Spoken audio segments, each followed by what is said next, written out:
أعوذ بالله من الشيطان الرجيم بسم الله الرحمن الرحيم الحمد لله رب العالمين والصلاة والسلام على سيد الأنبياء والمرسلين وعلى آله وأصحابه أجمعين أما بعد অধ্যকার আজকের এই অনুষ্ঠান যারা দেখছেন সুপ্রিয় দর্শকবৃন্দ, আপনাদের সবাইকে জানাই আন্তরিক প্রীতি ও শুভেচ্ছা। আসসালামু আলাইকুম ওয়া রাহমাতুল্লাহি ওয়া বারাকাতুহু। ঈদ মুবারক, ঈদ মুবারক, ঈদ মুবারক। ঈদুল ফিতর 1447 হিজরির ঈদুল ফিতর উদযাপন হচ্ছে। আজ আমাদের খুশি, দীর্ঘ সিয়াম সাধনার পর 1 মাস সিয়াম সাধনার পর আমরা আজ ঈদের খুশিতে আনন্দিত। রমজানের ওই রোজার শেষে এলো খুশির ঈদ। সম্মানিত মুসল্লিগণ, সম্মানিত দর্শকবৃন্দ, পবিত্র মাহে রমজান শেষে যে আনন্দময় দিন আমাদের সামনে আসে, সেটিই হলো ঈদুল ফিতর। এটি শুধু আনন্দের দিন নয়, বরং কৃতজ্ঞতা, সংযম, ভ্রাতৃত্ব ও তাকওয়ার বাস্তব প্রমাণের দিন, ঈদের দিন। আজ আমরা শত্রুকে বন্ধুতে পরিণত করতে হবে। যত ধরনের শত্রু আছে মুসলিম, সবাই আমরা মুসলিম। শত্রুকে শত্রু ভাবা যাবে না, শত্রুকে বন্ধু হিসেবে বুকে টেনে নিতে হবে। কোনো ভেদাভেদ থাকবে না, ধনী গরিব সবার সাথে আমরা কোলাকুলি করব, সবাইকে আমরা সম্ভাষণ করব, সালাম আদাব করব, কেমন আছেন জিজ্ঞেস করব। এটাই হচ্ছে ঈদের খুশি। ঈদুল ফিতর কি? আসুন আমরা একটু বিস্তারিত বা সংক্ষেপে একটু জানি। সংক্ষেপে সহজ ভাষায় যদি আমরা জানতে চাই, ঈদুল ফিতর অর্থ হচ্ছে রোজা ভঙ্গের উৎসব। রোজা ভঙ্গের উৎসব। 1 মাস সিয়াম সাধনার পর আল্লাহ পাক রব্বুল আলামিন বান্দাদের জন্য এই দিনটি উপহার হিসেবে দান করেছেন। কোরআন পাকে আল্লাহ পাক ইরশাদ করেন, বিসমিল্লাহির রহমানির রহিম, ওয়ালিতাকমিলুল ইদ্দাতা ওয়ালিতুকাব্বিরুল্লাহা আলা মা হাদাকুম ولتكملوا العد ولتكملوا العدة ولتكبروا الله على ما هداكم, যাতে তোমরা নির্দিষ্ট সংখ্যা অর্থাৎ রোজা পূর্ণ করো এবং আল্লাহর মহত্ব ঘোষণা করো। সূরা বাকারা 185 নম্বর আয়াত। আল্লাহর মহত্ব প্রকাশের মাস হচ্ছে আল্লাহর মহত্ব প্রকাশের গুণগান গাইবার এই দিন হচ্ছে ঈদুল ফিতর। ঈদুল ফিতরের গুরুত্ব ও ফজিলত সম্পর্কে আমরা এবার আলোচনা করব। ঈদুল ফিতরের গুরুত্ব কি?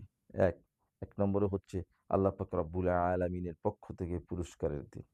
ঈদুল ফিতরের গুরুত্ব হিসেবে এটি হচ্ছে আল্লাহ তাআলার পক্ষ থেকে একটি পুরস্কার দিন। হাদিসে এসেছে, যখন ঈদের দিন আসে আল্লাহ পাক রব্বুল আলামিন ফেরেশতাদেরকে বলেন, হে আমার ফেরেশতারা, যে কর্মচারী, যে ব্যক্তি তার কাজ সম্পূর্ণ করেছে তার প্রতিদান কি? ফেরেশতাগণ বলেন, তার পূর্ণ প্রতিদান দেওয়াটাই হচ্ছে কাজ। তখন আল্লাহ পাক রব্বুল আলামিন বলেন, আমি তোমাদের সাক্ষী রাখছি, আমি তাদেরকে ক্ষমা করে দিলাম। সুবহানাল্লাহ। বোঝা যায় ঈদের দিন মূলত মাগফিরাত ও পুরস্কারের দিন।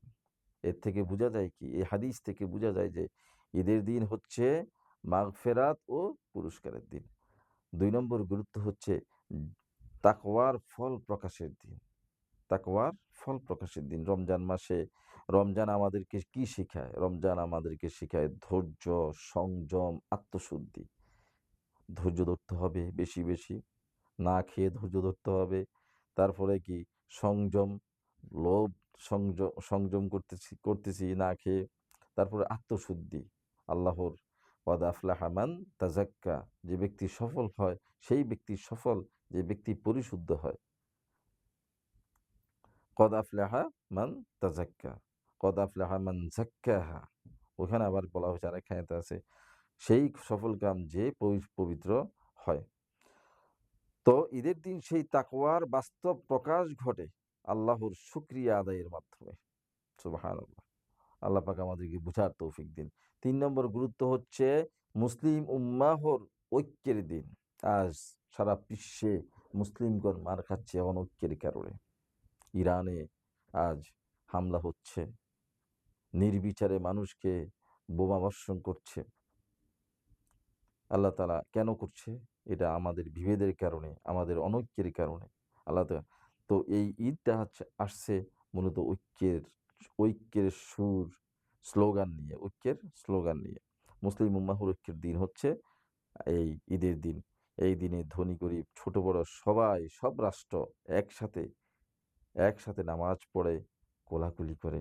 এতে ইসলামের ভ্রাতৃত্বকে সুদৃঢ় করা হয়। সদাকাতুল ফিতর দিন। ঈদুল ফিতরকে সদাকাতুল ফিতরও প্রদান করা হয় ঈদুল ফিতরের দিন। ঈদের আগে ফিতরা দেওয়া ওয়াজিব। ঈদের আগে কি করা? ঈদের আগে ফিতরা দেওয়া, ফিতরাকে পরিশোধ করা ওয়াজিব। উদ্দেশ্য হচ্ছে গরিবদেরকে ঈদের আনন্দে শরিক করা। কারণ উদ্দেশ্য হচ্ছে কি? কেন আপনি ঈদের আগে দিবেন? যখন ঈদের আগে দিবেন তারা আনন্দিত হবে। সেই আনন্দে তারাও, গরিবরাও যাতে শরিক হয়, সেই উদ্দেশ্যেই মূলত ফিতরা প্রদান করা। আর ২ নম্বর হচ্ছে যে আপনার আমার রোজার ত্রুটি বিচ্যুতি থেকে এই আল্লাহ তাআলা যাতে আমাদেরকে ত্রুটি বিচ্যুতি মাফ করে দেয়, এর কাফফারা প্রদান করার জন্যই মূলত এই ফিতরা প্রদান করা।